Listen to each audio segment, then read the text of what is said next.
Hey guys, welcome back to knowledge treasure hunters. हमारा आज का टॉपिक है बायोडाइवर्सिटी। आज हम पढ़ने वाले हैं बायोडाइवर्सिटी के बारे में, चैप्टर नंबर 9। क्या होती है कि हम हर एक वर्ड का पहले मीनिंग समझते हैं जिससे हमें समझ में आए कि आखिर भाई क्या है ये चीज़, राइट। क्योंकि हर वर्ड खुद का मीनिंग खुद ही बताता है। जैसे बायोडाइवर्सिटी, बायो और डाइवर्सिटी दो वर्ड से मिलकर बना है, राइट। बायो, बायो को सुनते ही हमें कहीं ना कहीं बायोलॉजी, बायोलॉजिकल ऐसे वर्ड्स याद आते हैं। बायोटिक, राइट, ये चीज़ें याद आती हैं। और बायो को सुनते ही हमें कहीं ना कहीं ये तो पता चलता ही है कि बायो है, इट मीन्स कुछ ना कुछ लिविंग थिंग की बात हो रही है, कोई ना कोई लिविंग ऑर्गेनिज्म की बात हो रही होगी, राइट। और डाइवर्सिटी क्या है? डाइवर्सिटी मीन्स क्या होता है कि किसी भी चीज़ में क्या होना चाहिए, अंतर होना चाहिए, कुछ ना कुछ डिफरेंस होनी चाहिए। तो बायोडाइवर्सिटी का अगर हम मतलब समझें तो क्या होता है कि जो भी लिविंग ऑर्गेनिजम्स हैं हमारी अर्थ पर, उनमें कहीं ना कहीं अलग अलग तरीके से कुछ ना कुछ डिफरेंसेस हैं, कुछ वैरायटीज़ हैं। वो क्या है? उन सभी वैरायटीज़ को, उन सभी डिफरेंसेस को हम बोलते हैं बायोडाइवर्सिटी। अब फिलहाल ये जो हमने समझा ये तो एक लेमैन लैंग्वेज में समझ लिया, लेकिन क्या लेमैन लैंग्वेज में समझना ही काफ़ी है? बिल्कुल नहीं, ये तो कॉमन लोगों के लिए है। लेकिन अब हमें क्या करना है, हमें सब कुछ डिटेल में पता होना चाहिए, कुछ एक्स्ट्रा नॉलेज होनी चाहिए ना दूसरों से। तो देखते हैं कि बायोडाइवर्सिटी का मतलब क्या होता है। Biodiversity is defined as the variability among living organisms from all sources. मतलब क्या कि बायोडाइवर्सिटी का मतलब होता है कि जो लिविंग ऑर्गेनिजम्स हैं उनके अंदर क्या होना चाहिए, डिफरेंसेस होने चाहिए हर सोर्सेज से, चाहे वो टेरेस्ट्रियल सोर्स हो, मरीन सोर्स हो, या फिर एक्वेटिक इकोसिस्टम हो।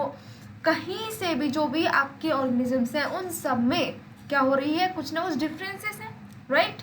तो वो क्या है, वही डाइवर्सिटी है, ठीक है। अब डाइवर्सिटी कैसे हो सकती है? हो सकता है कि वो डाइवर्सिटी स्पीसीज जो है उसके अंदर ही हो, ठीक है, या फिर अलग अलग स्पीसी के अंदर हो सकती है, या फिर इकोसिस्टम में हो सकती है। मैम ये तो कुछ समझ में आया ही नहीं।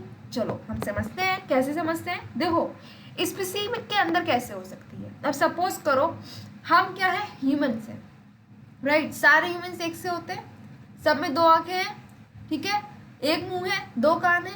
लेकिन क्या सारे एक से हैं? नहीं। हम सब दिखने में एक से भले हो सकते हैं, लेकिन एग्जैक्टली एक से तो बिल्कुल नहीं होते ना। अगर एग्जैक्टली एक से कोई दिखते भी हैं लेकिन उनका बिहेवियर अलग होता है, उनका डीएनए अलग होता है ना। तो कोई भी स्पीसीज जो है वो एक से भले ही दिखते हो, लेकिन फिर भी हर एक ऑर्गेनिज्म जो है दूसरे ऑर्गेनिज्म से अलग है। तो ये होती है डाइवर्सिटी स्पीसी के अंदर। दूसरी है बिटवीन स्पीसीज। अब ये बिटवीन स्पीसीज कैसी डाइवर्सिटी है? अब कोई भी एक ह्यूमन है, राइट, एक ह्यूमन है और एक डॉग है, क्या दोनों एक से हैं? नहीं, दोनों बहुत सारे डिफरेंसेस हैं। मतलब क्या कि एक ह्यूमन की स्पीसी एक डॉग की स्पीसी बहुत अलग है। तो ये क्या हो गई, ये हो गई है डाइवर्सिटी किसके बीच में, स्पीसीज के बीच में। Third is ecosystem. भाई कोई एक फिश है, ठीक है, और एक एलिफेंट है, क्या दोनों एक से हैं? बिल्कुल नहीं, राइट। तो ये हमारी डाइवर्सिटी हो गई। अब देखते हैं लेवल्स ऑफ बायोडाइवर्सिटी।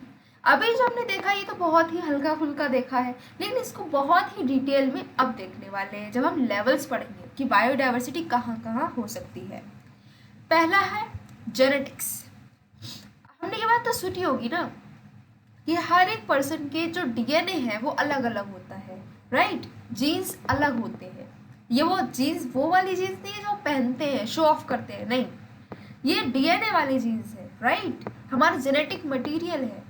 अगर हमने देखा होगा, हमने ये कई बार सुना भी है, न्यूज़ में भी देखा होगा कि अगर किसी पर्सन की आइडेंटिटी हमें नहीं पता चलती है तो हम उसका डीएनए टेस्ट कराते हैं, राइट। क्यों कराते हैं डीएनए टेस्ट? ऐसा हो सकता है कि डीएनए एक पर्सन का दूसरे से मैच कर जाए।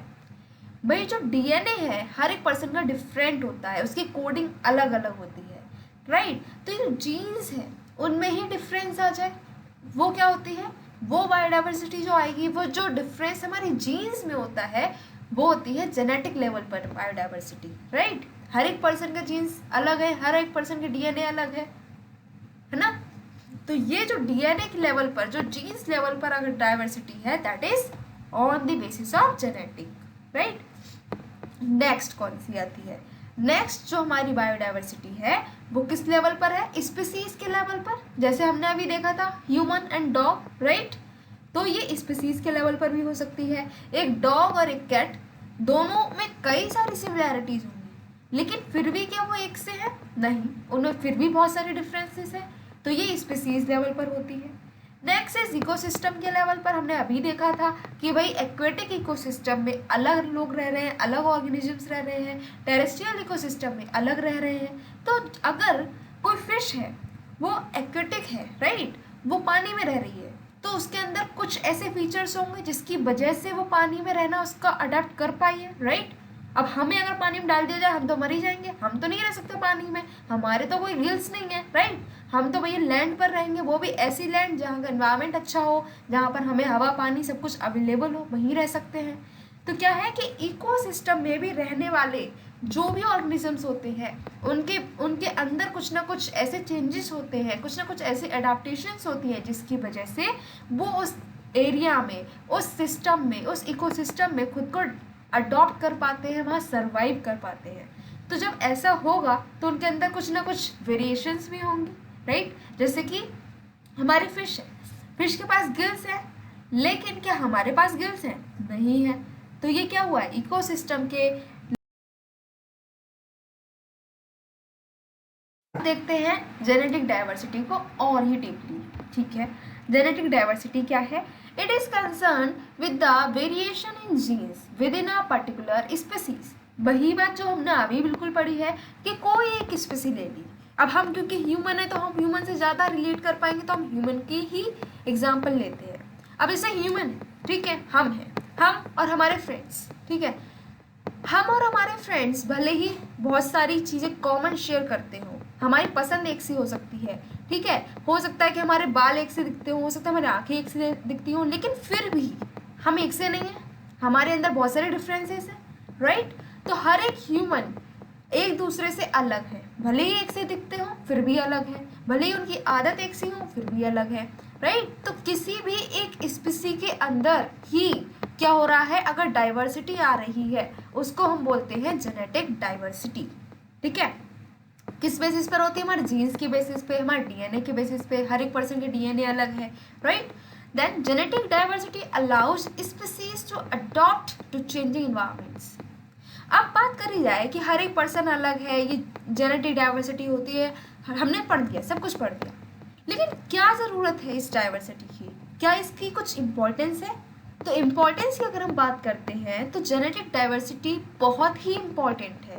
इनफैक्ट पूरी एक स्पीसी का सर्वाइवल ही जेनेटिक डाइवर्सिटी पर डिपेंड करता है। ऐसा क्यों, क्योंकि अगर जीन्स में ही कुछ ना कुछ डाइवर्सिटी आती है, कुछ ना कुछ वेरिएशंस आते हैं, म्यूटेशंस होते हैं, तो हो सकता है वो जो चेंजेस जीन्स में, डीएनए में आए हैं, वो चेंजेस ऐसे हो सकते हैं कि हम कोई भी एडवर्स सिचुएशन हमारे आगे आ जाती है तो उसमें हम सर्वाइव कर पाएँ। जैसे कि अभी हमने देखा कि भाई कोरोना चला, राइट, कोविड में क्या हो रहा है कि म्यूटेशंस हो रहे हैं, उसके वायरस में म्यूटेशंस हुए, ठीक है। अब म्यूटेशन की वजह से ही तो वो सर्वाइव कर पा रहा है। हमने जितनी भी वैक्सीन्स बनाई, हमने जो भी बनाया, उसको ख़त्म करने के लिए म्यूटेशंस हो रहे हैं और वो उस वैक्सीन को भी क्या कर रहा है, हरा दे रहा है, उसको भी, उसने एडवर्स सिचुएशन जो उसके लिए बनाई हमने, उसने जो सर्वाइव कर पाया। क्यों, क्योंकि उसके जीन्स में क्या हो रहा है, म्यूटेशन हो चुका है, राइट, डाइवर्सिटी आ चुकी है। यही बात यहाँ पर हो रही है कि अगर जेनेटिक डाइवर्सिटी आती है तो क्या होता है कि अलग अलग बदलते इन्वायरमेंट में भी कुछ स्पीसीज जो है, स्पीसीज में कुछ ऑर्गेनिज्म जिनमें ये चेंजेस आए हैं वो वहाँ पर सर्वाइव कर पाएंगे। अगर दो पर्सन भी सर्वाइव कर पा रहे हैं, दो ऑर्गेनिज्म भी सर्वाइव कर पा रहे हैं एक स्पीसी के, तो हो सकता है कि वहाँ पर क्या हो, वो स्पीसी जो है वो एक्सटिंक्ट ना हो, उसका सर्वाइवल हो पाए, right. This diversity aims to ensure that some species survive drastic changes and thus carry on desirable genes। अब जैसे कि डायनासोर्स एक्सटेंट हो गए, क्यों हो गए, क्योंकि वो, वैसे तो देखो कई सारी थियरीज उनके एक्सटिंक्शन के लिए, लेकिन क्या हो रहा था कि जिस इन्वायरमेंट में वो रहते थे वो इन्वायरमेंट ड्रास्टिकली चेंज हो गया, ऐसे इन्वायरमेंट हो गया जिसमें वो सर्वाइव नहीं कर पा रहे थे, ठीक है, इसकी वजह से वो एक्सटिंक्ट हो गए। लेकिन अगर सोचो कि उनके जीन्स में म्यूटेशन हो जाता, डाइवर्सिटी हो सकती थी, तो हो सकता कि वो चेंजिंग इन्वायरमेंट में भी सर्वाइव कर पाते, राइट। तो क्या हो रहा है कि कुछ स्पीसीज जो है वो कुछ ऑर्गेनिज्म उस स्पीसी के सर्वाइव कर जाएंगे अगर जेनेटिक डाइवर्सिटी होगी, और इससे क्या होगा, वो जीन्स जो हमें चाहिए थे वो आगे कैरी ऑन होते रहेंगे। अगर इंडिविजुअल सर्वाइव करते हैं तो पॉपुलेशन भी सर्वाइव कर पाएगी, ये भी बात सही है। Then the genetic diversity gives us beautiful butterflies, roses, parakeets और coral in a myriad hues, shapes and size. ये जीन्स में जो डाइवर्सिटी हो रही है जिसकी वजह से क्या हो रहा है, हमें बहुत ही ब्यूटीफुल बटरफ्लाइज मिल रही हैं, रोजेस मिल रहे हैं, बहुत सारे कोरल्स मिल रहे हैं, राइट, अलग अलग शेप में मिल रहे हैं। अब जैसे रोजेस की ही बात कर लो तो कोई रोज हमें कैसा मिल रहा है, वाइट मिल रहा है, कोई रेड मिल रहा है, कोई हमें येलो मिल रहा है, कोई पिंक मिल रहा है। क्या हुआ, है तो सारे रोज, राइट, एक ही स्पीसी है कि भाई रोज है, लेकिन फिर भी रोज तो है, लेकिन फिर भी कोई येलो है, कोई रेड है, कोई वाइट है। ऐसा क्यों हुआ, उनकी जीन्स में ही तो कुछ ना कुछ बदलाव हुआ है। स्पीसी तो रोज की ही है, लेकिन जीन्स जो है उनके, उनमें कुछ ना कुछ बदलाव हुआ। और इसकी नेक्स्ट डाइवर्सिटी की बात करें, that is species diversity. Species के अंदर ही डाइवर्सिटी होगी, ठीक। It refers to the variety of living organisms on earth. अब ये सबसे डाइवर्स है, क्यों, क्योंकि जितने भी लिविंग ऑर्गेनिजम्स अर्थ पर रह रहे हैं उनकी वैरायटी की बात की गई है, जैसे कि ह्यूमंस, जैसे कि डॉग, जैसे कि कैट, राइट, जैसे कि कोरल्स, जैसे कि फिशेस, राइट। तो जो अलग अलग स्पीसी रह रही हैं अर्थ पर, अलग अलग लिविंग ऑर्गेनिजम्स रह रहे हैं, उनमें जो डाइवर्सिटी है उसकी बात यहाँ पर की गई है। एक पर्टिकुलर स्पीसी की दूसरी स्पीसी के बीच में क्या डिफरेंस है वो बात की गई है, राइट। जैसे कि स्नेक और ह्यूमन दोनों अलग अलग स्पीसी हैं। अब स्नेक के अलग फीचर्स है, ह्यूमन के अलग फीचर्स हैं, तो इनके बीच में जो डिफरेंस है, वो जो डिफरेंस है वो यहाँ पर कहा गया है, उसी डिफरेंस की यहाँ पर बात की गई है। Species differ from one another markedly in their genetic makeup, do not interbreed in nature. ये चीज़ याद रखनी है कि अलग अलग स्पीसीज है वो इंटरब्रीड नहीं करती हैं, राइट। आपने कभी नहीं देखा होगा कि ह्यूमन है और एक स्नेक है उसका बच्चा है, राइट, एक आपका एक आंट है, एक एलिफेंट है उसका बच्चा है, नहीं, राइट, ऐसा नहीं होता। एक स्पीसी के जो ऑर्गेनिजम्स है वो अपने ही स्पीसी में इंटरब्रीड करते हैं, राइट। एक ह्यूमन और एक ह्यूमन, उनके ही तो बच्चे होते हैं ना, एलिफेंट और एलिफेंट उनके ही बच्चे होते हैं। ऐसा तो नहीं देखा ना कि एलिफेंट और एक बर्ड का बच्चा देख लिया हो, नहीं होता है भाई, राइट। तो ये यहाँ पर पॉइंट हमें याद रखना है कि अगर जो स्पीसी है तो अलग अलग स्पीसी इंटरब्रीड नहीं करते। Then closely related species however have in common much of their hereditary characteristics. For instance about 98% जो जीन्स है ह्यूमन के वो चिंपांजी से मिलते हैं। देखो इसमें कुछ भी नहीं है, हो सकता है जो क्लोजली रिलेटेड स्पीसीज है उनका कुछ ना कुछ कॉमन उनके बीच में रहा हो। जैसे कि हम बात करते हैं कि भाई क्या हो रहा था कि फिशेस पहले थी, ठीक है, फिशेस जो थी उनकी लाइफ पहले स्टार्ट हुई थी, उससे फिर एम्फीबियंस बने, स्नेक्स बने, फिर धीरे धीरे डेवलप होते गए, वो जो टर्टवाइज हैं वो बने, राइट। क्या हुआ कि जो लाइफ है वो फिर जो ओशंस है पहले एक्वेटिक इकोसिस्टम बना था, उसके बाद में धीरे धीरे टेरेस्ट्रियल इकोसिस्टम बना था, राइट। हमें पता है कि पहले लाइफ पानी में थी, उसके बाद में धीरे धीरे म्यूटेशंस हुए, और उसके बाद में जो म्यूटेशंस हुए थे फिर वहाँ पर जो ऑर्गेनिजम्स थे वो लैंड पर भी रहना शुरू हो गए थे, एम्फीबियंस बने थे, धीरे धीरे वो सीधे लैंड पर ही रहने लगे, पानी में जाने उनका बंद हो गया जाना, राइट। तो ये क्या हुआ है, चेंजेस हुए हैं, स्पीसीज के अंदर चेंजेस हुए हैं। लेकिन कुछ स्पीसीज जो है एक दूसरे से रिलेट करती हैं, जैसे कि टर्टल है, टर्टल भी पानी में रह रहा है, फिशेस भी पानी में रह रही हैं, तो उनके बीच में कुछ तो सेम होगा, राइट। जैसे ईगल है और स्पैरो है, दोनों ही उड़ रही हैं हवा में, दोनों ही बर्ड्स की कैटेगरी में आ रही है, तो कुछ तो उनके अंदर सेम होगा। चिंपांजी है, ह्यूमन है, उनके बीच में अभी भी हमें पता है कि 98% जीन्स हमारे मिलते हैं उनसे, राइट। तो क्या कहा गया है कि स्पीसीज में अंतर तो है, बहुत सारी डाइवर्सिटी है, लेकिन जो क्लोजली रिलेटेड स्पीसीज हैं हो सकता है कि अभी भी जो दो स्पीसी हैं क्लोजली रिलेटेड अगर हैं तो उनकी जीन्स हो सकता है थोड़े थोड़े मिलते हैं, लेकिन ऐसा नहीं है कि बिल्कुल एग्जैक्टली एक से होंगे, वैसे तो नहीं हो सकता। It is the ratio of one species population over total number of organisms across all species in the given biome. Biome क्या होता है? बायोम हमने पढ़ा था चैप्टर नंबर 1 में, ठीक है। बायोम क्या था? बायोम पढ़ा था, कम्युनिटी पढ़ी थी, सब कुछ पढ़ चुके हैं। अब यहाँ पर क्या बोला गया है कि एक बायोम जो है उसमें जितनी भी स्पीसी रहती हैं उन सारी स्पीसीज की पॉपुलेशन जितनी है और एक पर्टिकुलर स्पीसी की जितनी पॉपुलेशन है उनके बीच का जो रेशियो है उसी को हम बोलते हैं स्पीसीज डाइवर्सिटी। मैम समझ में नहीं आया ये क्या है? अब सपोज करो एक एरिया है, ठीक है, वहाँ पर क्या है कि 10 स्नेक्स रहते हैं, ठीक, 10 पैरट्स रहते हैं, 10 ह्यूमंस रहते हैं, कितने लोग? 30 हो गए। अब हमें चाहिए कि भाई जो पैरट्स हैं उनकी क्या डाइवर्सिटी है, स्पीसीज डाइवर्सिटी कितनी है? तो पैरट्स कितने हैं? 10, टोटल कितने लोग हैं? 30।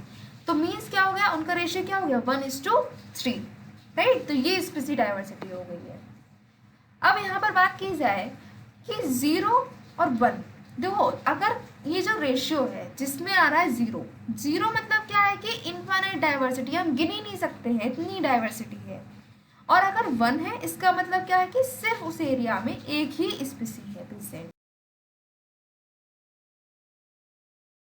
या फिर कम्युनिटी डाइवर्सिटी, ये क्या होती है? This refers to the different types of habitats. A habitat is cumulative factor of the climate, vegetation and geography of a region. Ecosystem क्या होता है?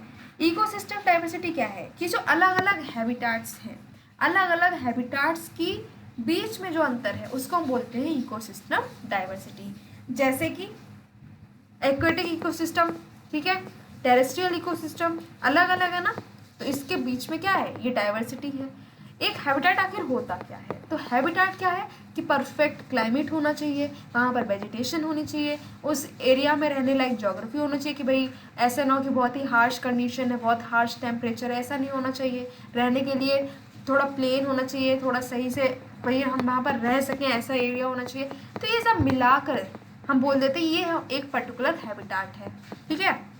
जैसे कि अब हम अपनी इंडिया की बात कर लेते हैं तो एक तरफ डेजर्ट है, एक तरफ माउंटेन्स हैं, राइट, एक तरफ प्लेट्यू है तो एक तरफ प्लेन्स है। ये सब मिला दें अगर हम तो क्या बोलेंगे कि ये कैसी है?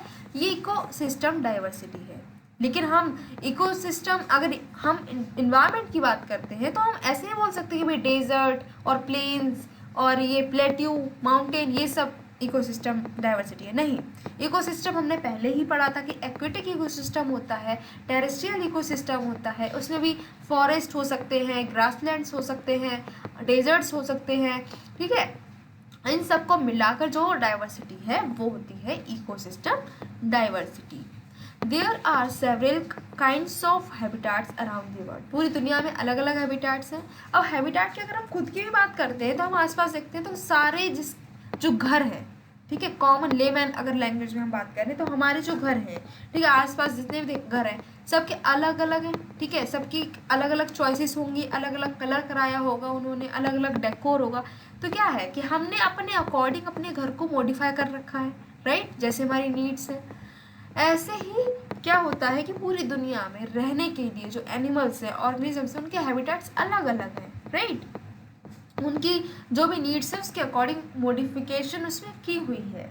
कोरल्स हैं, ठीक है, वो अपने पानी में रह रहे हैं भाई, ग्रासलैंड्स भी हो सकते हैं, वेटलैंड्स हो सकते हैं, डेजर्ट हो सकते हैं, मैनग्रोव हो सकते हैं, रेन फॉरेस्ट हो सकते हैं। ये सब हम ऑलरेडी बहुत ही डिटेल में पढ़ चुके हैं अपने प्रीवियस चैप्टर्स में। तो ये सब क्या है? ये सब इकोसिस्टम्स ही है। और इनके बीच में क्या सारे एक से होते हैं? नहीं, बहुत सारे जो ये सब हैं इन सब में क्या होता है? बहुत सारे डिफरेंसेस होते हैं।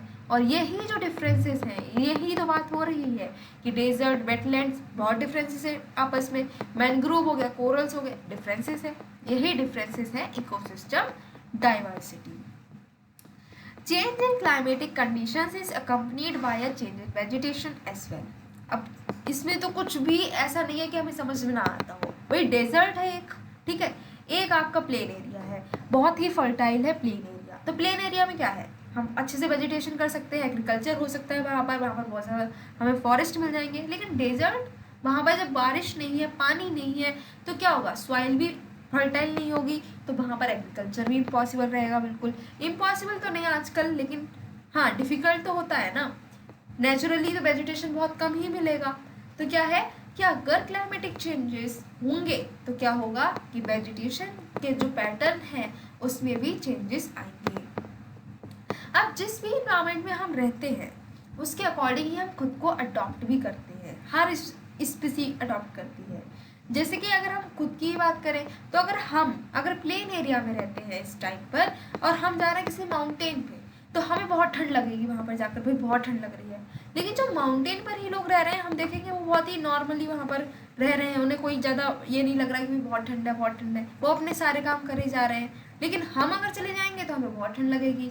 हम अगर डेजर्ट एरिया में चले जाते हैं, किसी माउंटेन एरिया में रहने वाले हैं हम और डेजर्ट में जा रहे हैं, तो हमें बहुत गर्मी लगेगी, हम उसको अडॉप्ट नहीं कर पाएंगे। लेकिन जो लोग वहाँ रह रहे हैं वो इसलिए उसको अडॉप्ट कर पाए हैं, राइट। तो क्या कहा गया है कि जो स्पीसीज जहाँ रहती है वो अपने आसपास जो भी इन्वायरमेंट है उसको अडॉप्ट कर लेती है, ठीक है। As the environment changes, species best adapted to that environment becomes predominant. अब जैसे जैसे environment बदलता है तो जिस स्पीसी ने उस environment को अच्छे से अडॉप्ट किया होगा वही वहाँ पर predominant होगी, ठीक है। अब जैसे कि हम बात कर लेते हैं प्लांट्स की, कर लो चलो। अब डेजर्ट की बात करो तो डेजर्ट में क्या है, कैक्टस ने खुद को इतना अडॉप्ट कर लिया कि भाई कैक्टस को अगर आप तोड़ो तो बहुत पानी से निकलता है, राइट। एलोवेरा की बात करो, उसको तोड़ो तो बहुत ही जूस निकलता है, उसमें जेल निकलता है, राइट। तो क्या है कि ये जो प्लांट्स हैं इन्होंने खुद को अडॉप्ट किया कि भाई इनके अंदर पानी स्टोर रहता है, राइट। पानी जो है वो स्टोर रहता है, इनके अंदर लीव्स नहीं है, इनकी जो स्टेम है वो भी ग्रीन है, इनमें क्या रहता है कि बहुत ही क्लोरोफिल मिलता है, इनमें क्या रहता है कि वैक्सीन का जो स्ट्रक्चर है वो बहुत वैक्सी रहता है, मोटा सा होता है थोड़ा, तो क्या पानी लॉस नहीं होता। ये क्या है, ये सारी चीज़ें पहले तो पढ़ चुके हैं अडेप्टेशन वाले टॉपिक में, लेकिन ये क्या करा इन्होंने अपने इन्वायरमेंट के अकॉर्डिंग खुद को अडॉप्ट कर लिया है। अब वहीं पर एक डेजर्ट में हम गए, हमने वहाँ पर हमने कहा कि हम कुछ डिफरेंट करेंगे। हमने क्या किया, हमने कहा कि हम यहाँ पर क्या करेंगे, राइस का कल्टीवेशन करेंगे। अब अगर इतना हमने अभी तक पढ़ा है तो हमें इतना तो पता है कि भाई राइस के कल्टीवेशन में बहुत पानी की ज़रूरत होती है, ठीक है। पैडी जो है उसके कल्टीवेशन में बहुत पानी की ज़रूरत है।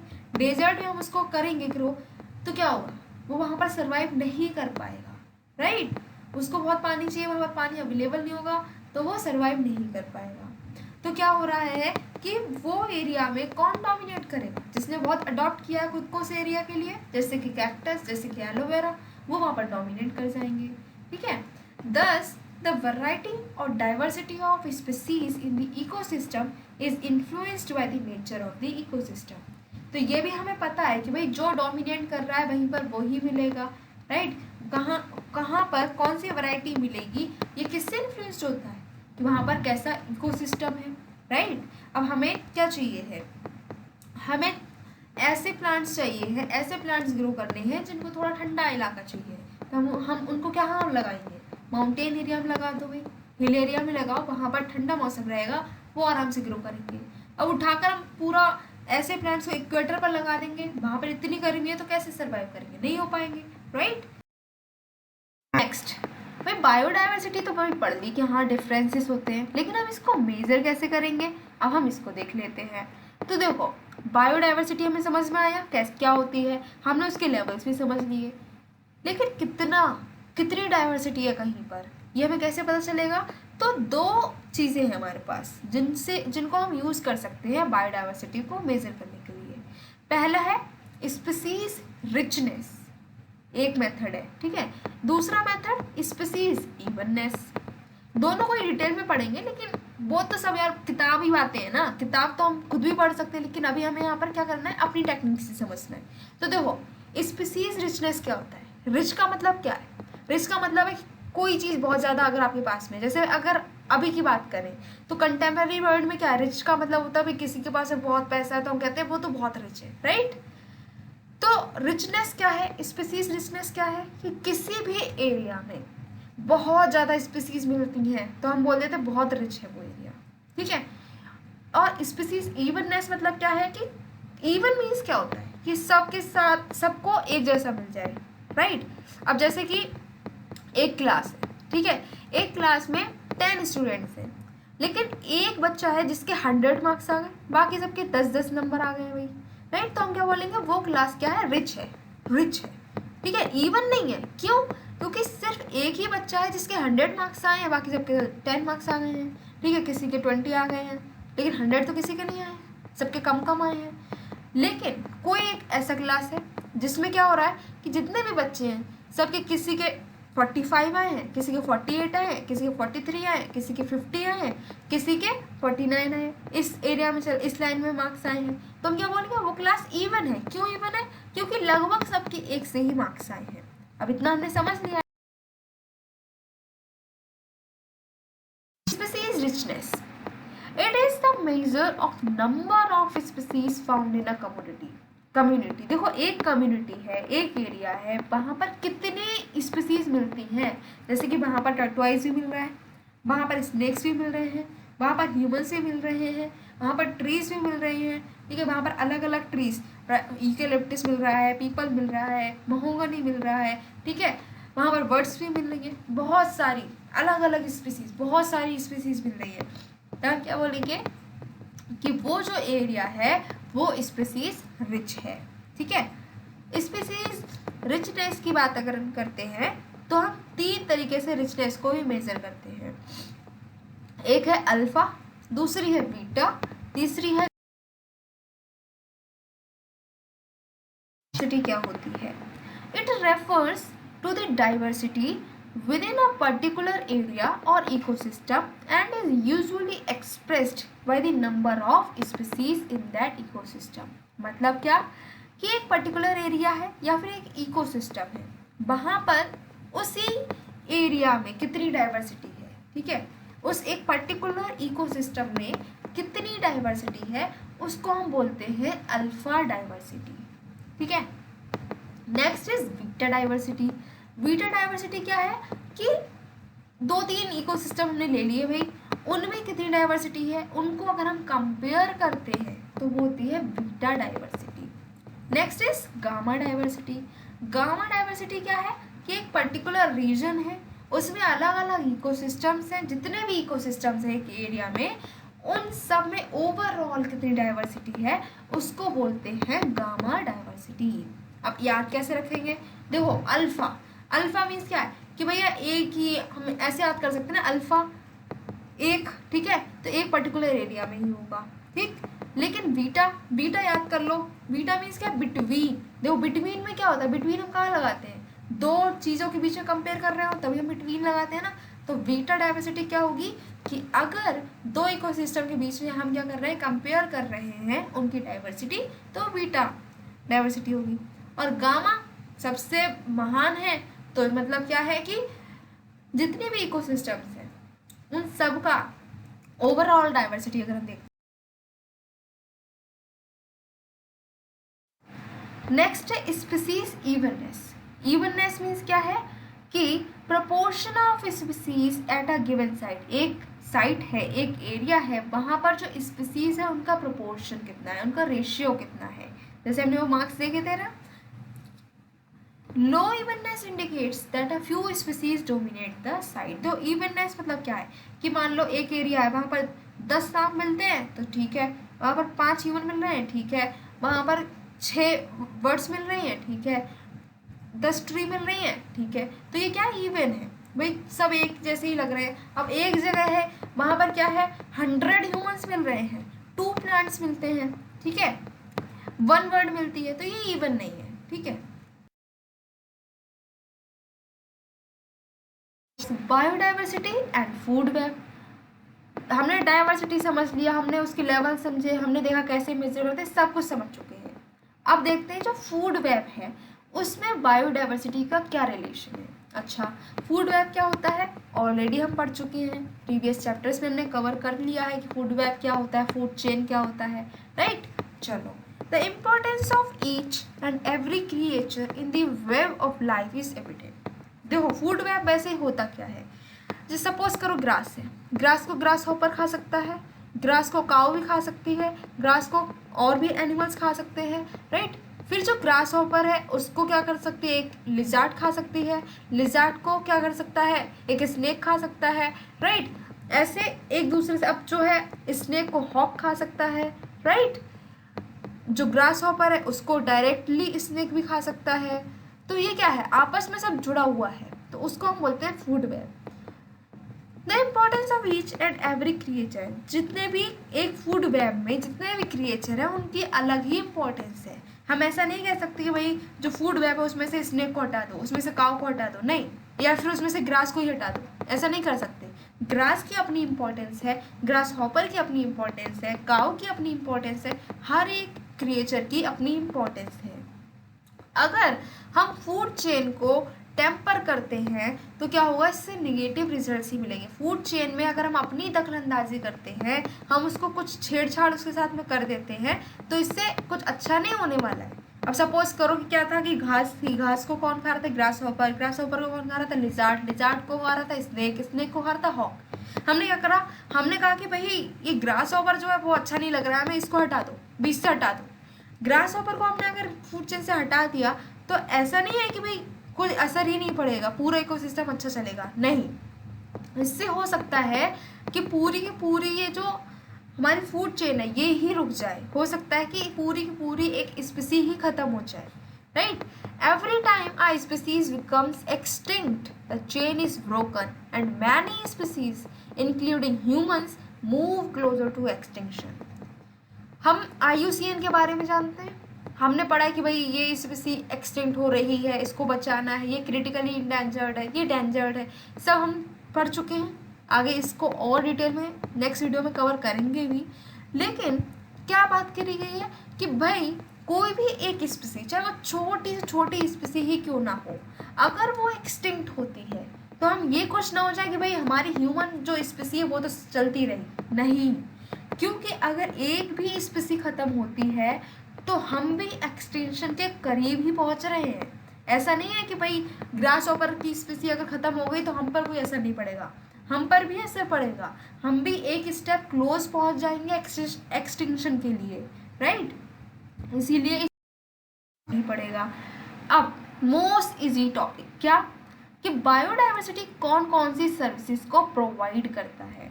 तो देखो, वैसे अगर हम बात करें तो नॉर्मल लोग जो आंसर लिखाएंगे वो क्या करेंगे, ऐसे पॉइंट डाले और लिखाए, लेकिन हमको क्या करना है, थोड़ा सा स्पेशल दिखाना है अपना आंसर, राइट। तो हम क्लासिफिकेशन करेंगे जो भी सर्विसेज प्रोवाइड की गई है।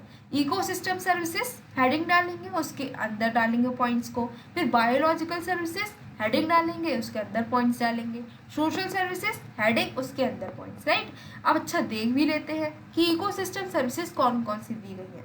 तो सबसे पहली बात तो ये कि ये जो भी पॉइंट्स दिए गए हैं सिर्फ इतने ही नहीं है, लिस्ट जो है वो बहुत ही लंबी है। हम इतना जो बुक्स में दी गई है इतना भी नहीं है, हम जब भी बैठे हम उसमें बहुत सारे पॉइंट्स को ऐड कर सकते हैं, राइट। लेकिन क्या है कि हम ऐसा तो नहीं है ना कि सारे एक ही आंसर पूरी कॉपी पर लिखाएंगे, नहीं, एक लिमिट होनी चाहिए। तो हमने कुछ पॉइंट्स लिए हैं जिससे कि हमें बस आइडिया मिल जाए कि हाँ क्या क्या सर्विसेज ये प्रोवाइड करती है बायोडाइवर्सिटी। देखो, इकोसिस्टम सर्विसेज क्या है, पॉल्यूशन जो है उससे भी हम डील कर सकते हैं अगर बायोडाइवर्सिटी है, डिजास्टर को रोकने में भी हेल्प कर सकती है, मिट्टी के बनने में भी हेल्प कर सकती है, और भी बहुत सारी चीज़ें कर सकती है। नेक्स्ट इज बायोलॉजिकल सर्विसेज, जैसे कि फूड प्रोवाइड करती है, मेडिसिन प्रोवाइड करती है, वुड प्रोवाइड करती है, और भी बहुत सारी चीज़ें प्रोवाइड करती है। नेक्स्ट इज सोशल सर्विसेज, जैसे कि एजुकेशन, हम एजुकेशन में हमारी हेल्प करती है अगर बायोडाइवर्सिटी है तो, ठीक है। बायोडाइवर्सिटी को देखने के लिए टूरिज्म बहुत प्रमोट हो रहा है, भाई लोग जा रहे हैं, ठीक है, नेशनल पार्क्स में विजिट करने जा रहे हैं, राइट, जू देखने जा रहे हैं, तो इससे क्या हो रहा है, टूरिज्म भी प्रमोट हो रहा है एंड रिक्रिएशन, ठीक है। हमें बहुत, अगर हम बहुत बोर हो रहे हैं तो हम क्या करते हैं भाई, गार्डन में वॉक कर ली, कहीं बाहर चले गए घूमने, ठीक है, पार्क में चले गए, बहुत ही अच्छा लगेगा, ठीक है, एकदम से मूड फ्रेश हो जाता है, क्या हो रहा है, हमारा रिक्रिएशन हो रहा है, हमारा एंटरटेनमेंट में। लेकिन ये चैप्टर आखिर हम पढ़ क्यों रहे हैं, इतना सब कुछ पढ़ दिया बायोडाइवर्सिटी के बारे में, लेकिन क्यों, क्योंकि हमारी जो बायोडाइवर्सिटी है अब वो ख़त्म होती जा रही है, बायोडाइवर्सिटी का लॉस हो रहा है, राइट। लेकिन क्यों हो रहा है, कौन से कॉजेज हैं, बहुत सारे कॉजेज हैं, नेचुरल कॉजेज भी हैं लेकिन मैन मेड कॉजेज ज़्यादा है भाई, ठीक है। नेचुरल कॉजेज की वजह से भी बायोडाइवर्सिटी ख़त्म हो रही है, लेकिन भाई हम जो इंसान हैं हम इतने ग्रीडी हो गए हैं कि हमने क्या करना शुरू कर दिया है, एक्सप्लॉइट करना शुरू कर दिया है, और जो बायोडाइवर्सिटी है उसको ख़त्म होने का जो रीज़न है मेनली वो मैन है। लेकिन देखते हैं पहले देखते हैं नेचुरल कॉजेज कौन कौन से हैं। देखो पहला कॉज क्या है, राइवलरी अमंग स्पीसीज। सिर्फ ह्यूमन से कंपटीशन नहीं करते हैं, जो प्लांट्स हैं उनके बीच में भी कंपटीशन रहता है, जो एनिमल्स हैं उनके बीच में भी कंपटीशन रहता है, जो इंसेक्ट्स हैं उनके बीच में भी कंपटीशन रहता है, और वो कंपटीशन किसी के लिए फ़ायदेमंद नहीं होता, ठीक है। और इससे क्या होता है, उनके बीच में राइवलरी रहती है, दुश्मनी हो जाती है, वो एक दूसरे को मारना चाहते हैं, और इसी रीजन से क्या होता है, कोई ना कोई स्पीसी ख़त्म होती चली जाती है। ओके, नेक्स्ट इज फ्लड आ सकती है, अर्थक्वेक आ सकती है, लैंडस्लाइड हो सकता है। ये सारे जो भी डिजास्टर्स हैं इनमें क्या होता है कि बहुत सारी जो लाइफ है उसका लॉस हो जाता है, और स्पीसी जो है वो ख़त्म होती जाती है, ठीक है। Next is man made causes. भाई मैन हमने क्या करा है, हमने कैसे इसको ख़त्म करा है, देखते हैं। जैसे कि हैबिटाट डिस्ट्रक्शन, हम अपना घर बनाने के लिए ये जो जानवर है इनका घर ख़त्म करते जा रहे हैं, राइट। कहीं पर सपोज करो एक फॉरेस्ट है, फॉरेस्ट में सिर्फ ट्रीज नहीं रहते हैं, राइट, वहाँ पर बहुत सारे इंसेक्ट्स, बहुत सारे एनिमल्स भी रहते हैं। लेकिन हमें क्या चाहिए, हमें तो अपना बंगला बनाना है भाई, छोटे घर में हमें नहीं रहना, हमें तो बड़े घर में रहना है। हमने क्या करा, उस जो फॉरेस्ट एरिया था उसको क्लियर कर दिया, उसको काट दिया। अब वहाँ पर जो एनिमल्स रह रहे थे वो कहाँ जाएंगे, हमें नहीं पता। हम इतने सेल्फिश हैं कि हमें अपना घर से मतलब है, राइट। क्या करा हमने, उनका घर ख़त्म कर दिया, उनका हैबिटेट डिस्ट्रक्ट कर दिया, राइट। तो ये एक कॉज हो सकता है। अब जब किसी के पास घर नहीं होगा तो सर्वाइव भी कम ही कर पाएगा, खत्म हो जाती है वो स्पीसी। Next is exploitation. हमें अब घर बना लिया तब भी चैन नहीं पड़ा, अब हमें चाहिए पैसा, ठीक है। कॉमर्शियल एक्सप्लॉइटेशन करते हैं, जितने भी ट्रीज लगे पड़े, फॉरेस्ट बनाए, लेकिन हमें तो अच्छे लग नहीं रहे, सारे ट्रीज काट दिए। क्यों, हमें फर्नीचर चाहिए था, हमें इंडस्ट्रीज़ में उसका काम था, हमें अपने घर में उसका काम था, लकड़ी को चाहिए था हमें, इसलिए हमने फॉरेस्ट क्लियर कर दिए। तो इससे क्या हो रहा है, इससे भी बायोडाइवर्सिटी का लॉस हो रहा है। Next is agriculture. अब भाई बंगला बनवा लिया, पैसा आ गया, अब चाहिए कि भाई अच्छा अच्छा खाना भी चाहिए। खाना चाहिए तो क्या होगा, खेती करनी पड़ेगी ना किसी को तो करनी पड़ेगी, ग्रो तो करोगे ना फूड को, तो उसके लिए एग्रीकल्चर करोगे। एग्रीकल्चर कहाँ होगा, ज़मीन पर, वहाँ पर क्या है, फॉरेस्ट क्लियर कर दिया, एग्रीकल्चर शुरू कर दिया। इससे भी क्या हो रहा है, बायोडाइवर्सिटी का लॉस हो रहा है। Next is hunting and poaching. इतना सब करके भी हमें बिल्कुल चैन नहीं पड़ा। अब हमने क्या करा, हमने कहा कि भाई अब हमें शो ऑफ भी करना है, राइट। अब हमें ऐसे कपड़े अच्छे नहीं लग रहे हैं, अब हमें एनिमल्स जो हैं उनकी स्किन चाहिए, अब हमें उनकी हंटिंग करनी है। कुछ नहीं तो हमें बस शौक है, तो हमें अपने शौक के लिए हंटिंग कर रहे हैं। तो इन सारी चीज़ों से भी क्या है, जो हमारा ये टॉपिक आज यहाँ पर ख़त्म होता है। नेक्स्ट वीडियो में हम कवर करेंगे कि कैसे ये जो बायोडाइवर्सिटी है ये ख़त्म होती जा रही है, हम इसको कैसे बचा सकते हैं। इसकी कंजर्वेशन को लेकर हम कुछ बातों को डिस्कस करेंगे। आई होप आपको इतना तो अभी तक बायोडाइवर्सिटी, इसके कॉजेज, लॉस ये सब समझ में आया होगा। अगर आपको समझ में आया है तो आपको क्या करना है, चैनल को सब्सक्राइब करना है, वीडियो को लाइक करना है, शेयर करना है। मिलते हैं नेक्स्ट वीडियो में कंजर्वेशन को लेकर चर्चा करने के लिए।